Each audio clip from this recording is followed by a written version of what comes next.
And we're back. Yay! Yeah, that's what I'm talking about. Who? Authorities Podcast. My name is Jay Grossman. I am the founder and CEO of AutoAgent.com. And this is my co-host, Mr. David Marks with Quality Auto Repair and Tire. We're back for part two. Part two of what? What is the best starter car for your teenagers? And how do you avoid finding a lemon? We had all kinds of things that we talked about. And if you didn't listen to part one, you should listen to part one so you'll be able to understand what we're talking about in part two.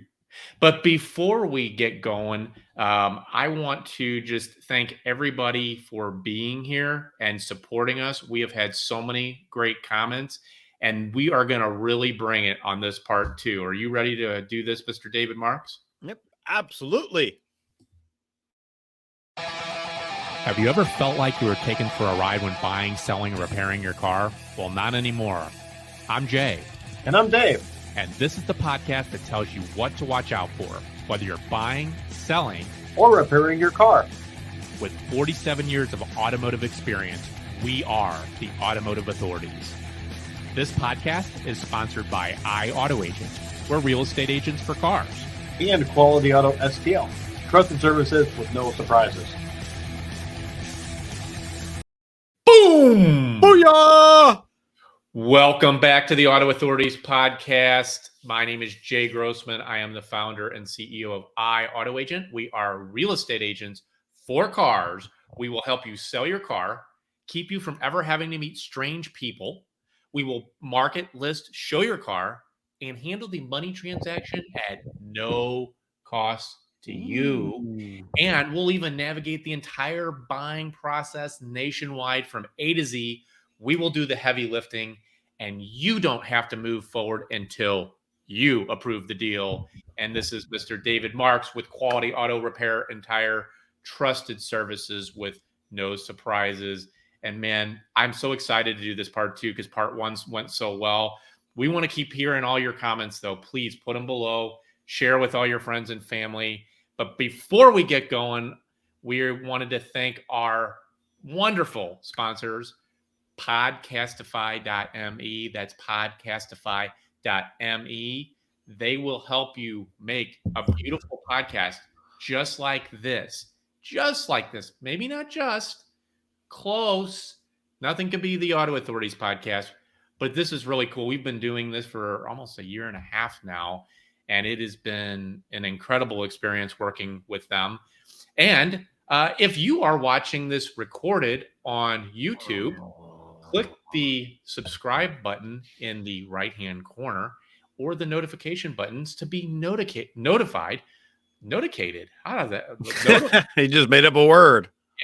I like that word, actually. Noticated? I'll have to remember that. Yeah, noticated. On any time that we have a podcast, you'll be able to watch it recorded. But if you want to watch it live, you can go to the Auto Authorities Podcast group page on Facebook, 12 p.m. Central Time on Tuesday. And you can watch us live. And you can man, I'm so excited to get into this because, man, I get questions every single week about what car should I buy for my teenager? I want a $5,000 car. And we have gone through all the way from start to finish on how to research the car, which cars to buy, which cars not to buy, how to spot a scam potentially on Facebook when you're looking, or Craigslist. But we're going to get into some things now that you have found the car and you're ready to contact these people. How do you stay safe? How do you avoid finding a lemon? And how do you avoid getting scammed? What are your thoughts, Dave? Like when you're looking at a car for your teenager, what would be the number one best recommendation that you can make when they're going to call a dealership? A dealership or private owner? Well, with the advent of Facebook Marketplace, look at their Facebook profile. And we talked about that, but now when we get them on the phone, what is the best way to proceed. And I'm just going to tell you what mine is because I just want to see what yours was. So get them on the phone. So like when you are working with Facebook Marketplace, when you are working with Craigslist, you can only message people. If you only message them, you cannot get a good enough feel. We can't see emotions through messaging. No. But think about it this way. When you're talking to somebody on the phone, you have a pretty darn good idea if you're dealing with a professional, not a professional scam artist, but a professional or somebody you actually want to meet or somebody you may not want to meet. Right. Absolutely.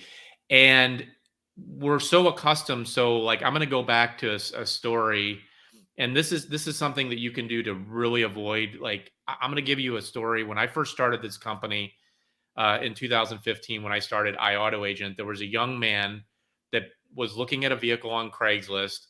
He met somebody actually at a truck stop in the middle of the day. This was no dummy either. He was an engineering student, very, very smart, book smart. Yeah, there's a difference between book smart and common sense. Yep. He was selling a 350Z. Meets the guy at the truck stop. Guy literally murders him right on the spot. Dragged his body in the woods and took off in his car. And you know why that guy did this? You know what he said? Do you remember this? Yeah, I vaguely do. Okay, here's what he said. He got his car repossessed, and so he wanted to have his car back. So he decided to go kill somebody. Now, why do I tell you this?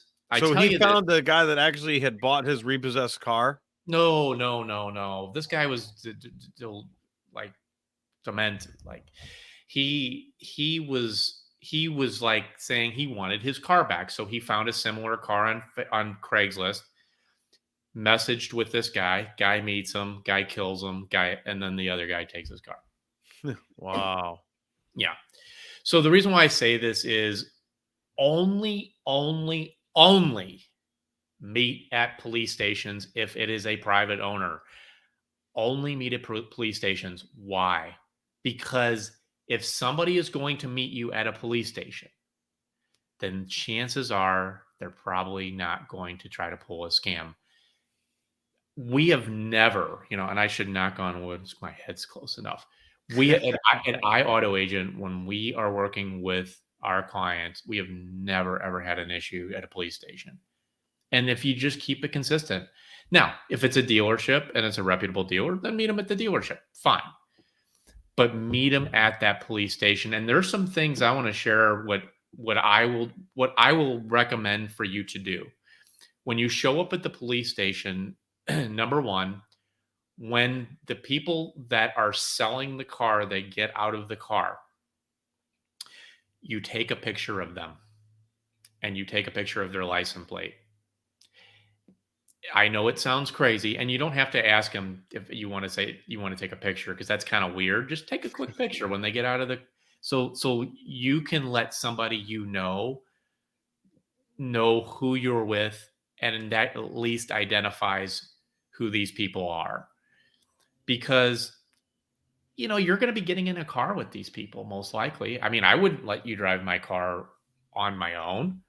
So when you do that, it's really important. The other thing that you can go one step further, and this is completely up to you, is ask them to see a copy of their identification, because they should be asking you to see a copy of the identification before you get in a car with somebody. I mean, this is your life. And yeah, really, you're probably going to have your kids with you if you're buying a car for your kid. So let's get into the next piece. Is we're going to talk about test drives. And I really want to talk a lot about this. Dave, you're the expert here when it comes to mechanics. When you're taking a test drive, tell me the very first thing you do when you get in the car. Like, picture you're with your kid and you're going to take a test drive. What's the first things that you're going to do?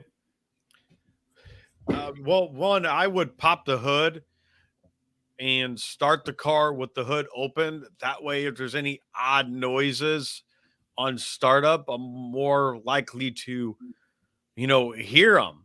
I would do an underhood inspection.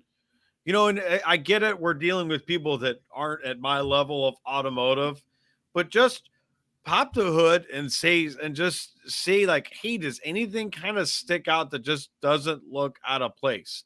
And it's not like you got to start asking the questions. We all got smartphones. I would think this is a great opportunity to just take a picture of it.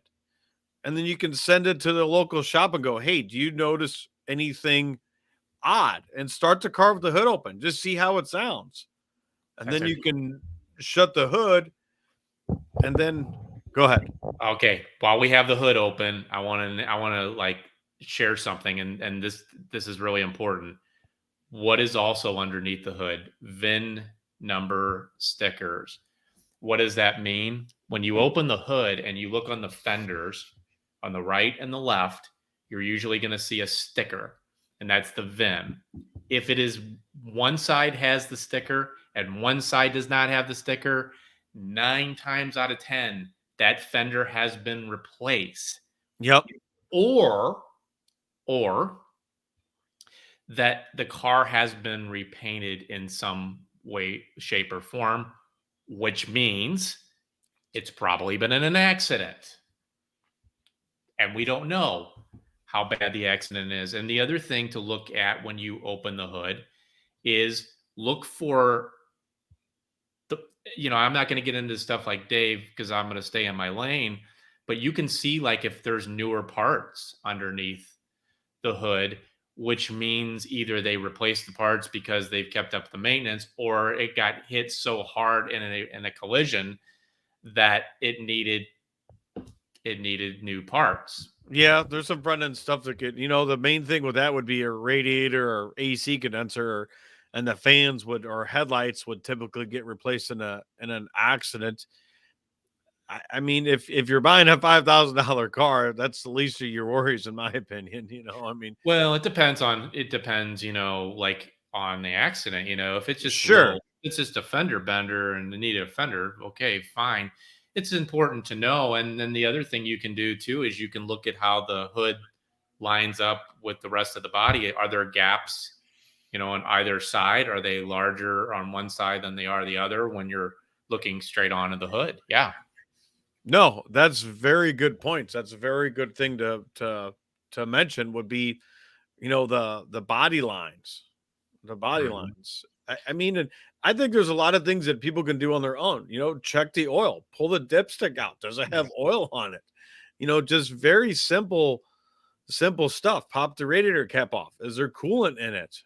Are the fluids filled? I mean, this is all stuff that anybody can look up on YouTube how to do, and it doesn't take rocket science to figure this stuff out. What about like is there a way to like know if like I thought, and correct me if I'm wrong, you can smell the oil and know if it's like bad, but like, or is that the transmission fluid? I'm thinking. I mean, both really. Now, a lot of newer cars, they don't have dipsticks on transmissions anymore, so it really takes somebody at a different level to inspect transmission fluid.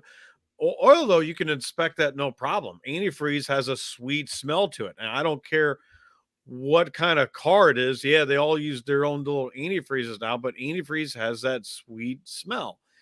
And we wouldn't expect people to know, but just, hey, is there fluid in it at least?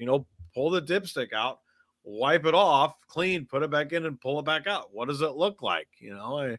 If there's no oil on it, well, that's a huge red flag. There's a reason there's no oil. It's either leaking it or it's burning it. We see a lot of cars on there's a lot of newer cars, they burn oil. And today's engines use oil more than ever than they used to in the old days. So, but yeah, you definitely want to inspect. Look at the battery. Look at the battery terminals. Can you see it? Does it look all corroded? Or does it look clean?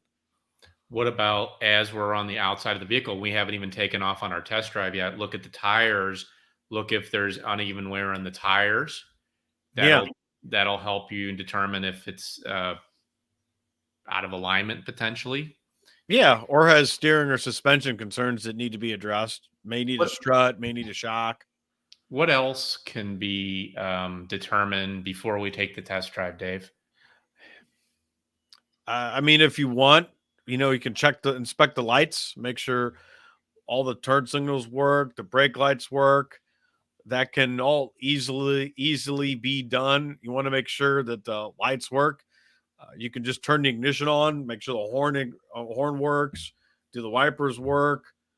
You can check they all have, most cars, all of them now have power mirrors. Do those work? Can you adjust the seat so that way, I mean, me and Jay's a little bit taller than me, so he'd want to pull the seat back further than I would. Does the seat move? Does the seat belt work? These are just basic things that people should inspect before they even drive the car. Because if the brake lights don't work, you don't want to drive it. And I'll tell you a couple huge ones that could be very costly. Number one, power locks and power windows, because depending on what kind of car it is, that could be a very huge bill if they don't work. And secondly, the air conditioning and heater, like you're talking massive costs. Yeah. Open all the doors. Do all the doors open? Does the trunk open? Does it have a spare tire? Does a spare tire? Now, a lot of newer cars, they come with a fix-a-flat kit. But if we're buying a $5,000-$6,000 car, that era, it's going to come with a factory spare tire. Does it have all that stuff with it? I mean, I've literally had people come over when they look at my used cars. That'd be the first thing they want to know. Does it have a spare tire? Well, that tells me the last car they bought didn't have one, so they remember that. Open all the doors. Inspect the doors. Do they look out of this? Does anything look odd? If it looks odd, just keep that in the back of your mind for later. Well, when you're looking at the doors too, let's go back to the VIN tags. Most doors have VIN tags on the doors. So if you have one door that has one and the other doors that don't, chances are that door's been replaced. So that's pretty bad if a doors has to be replaced. I mean, it probably got hit fairly decently hard, or you were like my daughter that pulled too close when they were going to the gas station, those big yellow things. But in her situation, this has actually never happened before. They actually jumped out of the concrete and hit the side of her car. It wasn't her that hit it. They actually hit her car. They came out of the concrete. Again, it's never happened before, and went all the way down the side of the car. Anyway, so the next piece is, now we're getting into the car. We're getting ready to take the drive. Where do you go to drive the car? I would drive, multiple way. Find out, or if you know the area very well, drive it to your job. Let's say you're inspecting a car and it's not that flush. Drive it to your job, because we do this at my shop. Is when people bring a car over, hey, I got a noise, Dave, in my car. We'll go on a test drive with them. So we experience exactly what we experience. And the reason is the roads around our shop, it may not make the noise that they hear, because the roads that they drive on, it makes the noise.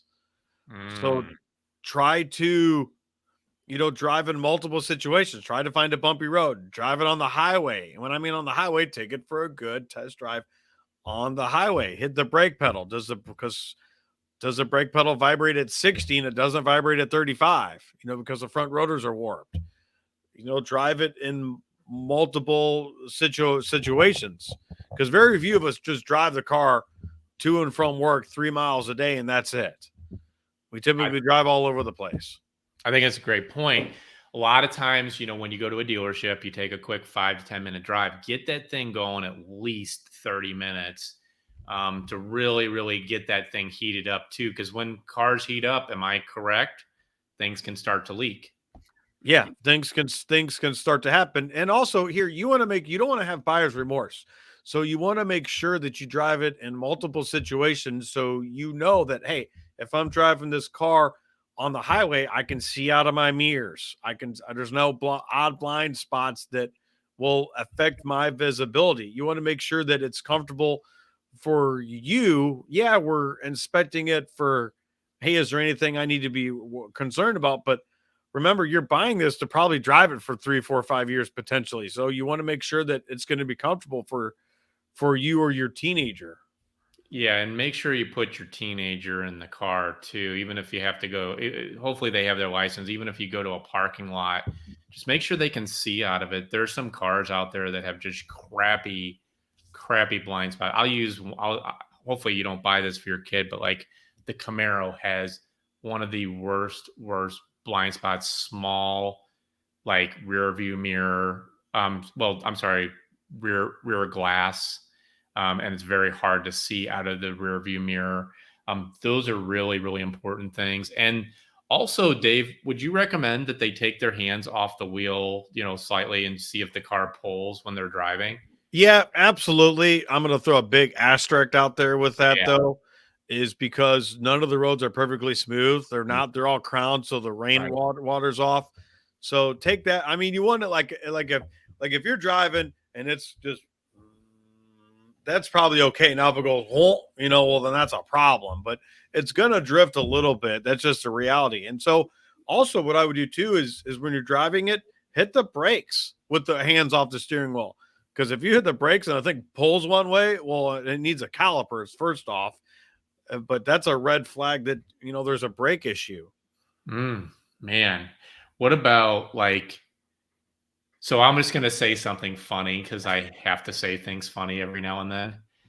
Turn off the freaking radio. Yeah. Like, seriously, we're not listening to your favorite station. Right. And especially when you're bringing your kid, it's like, oh my gosh. No, the first thing the kid wants to do is, can I hook my iPhone up to the car? That's all they care about. They don't care about, does the engine work? Is the transmission good? Can I hook my iPhone up to it? I've literally had that happen. I don't know how many times I've had kids come over, and the first thing they want to know is, how do I hook my phone up to it?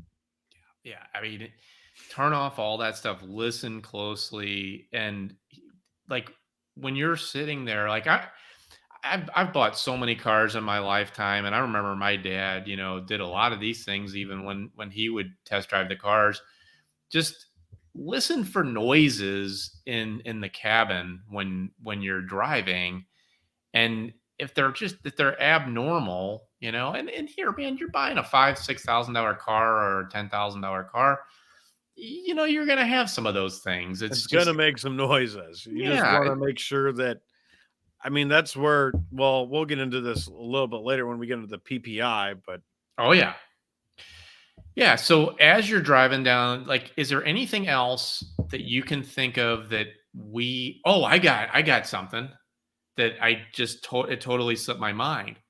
With all the floods going on right now, there's going to be a lot of flooded vehicles hit the market, and you will not know that it's been flooded unless you do a few things, because these detail companies can make these vehicles look absolutely beautiful. And some of the scammers, and that's why you go through the process that we've gone through, because if you go through this process, you're taking the risk meter from as high as possible to go as low as possible.